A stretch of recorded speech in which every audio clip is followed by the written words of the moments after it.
Hello everyone. Today I will show you demo of cover letter generator. Here I have got an application. I just log in to this application. Okay, so I already showed you in the last video how to analyze a CV according to the job description. Today I will show you how to generate cover letter using job description and your CV. So here I have got a job description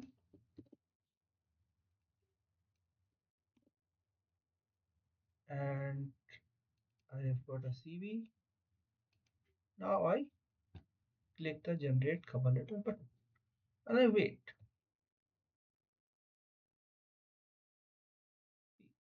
I have got a modified cover letter.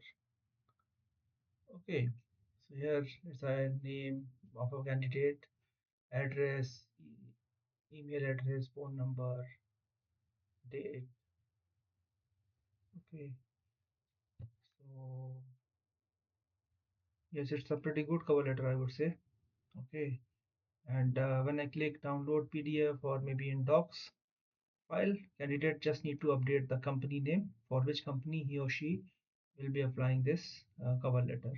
Okay, and it will certainly save time of people of the job applicants especially. Okay, so yeah, thank you very much for watching this video, and in case you like this video, then please subscribe my channel, and I wish you a very nice day.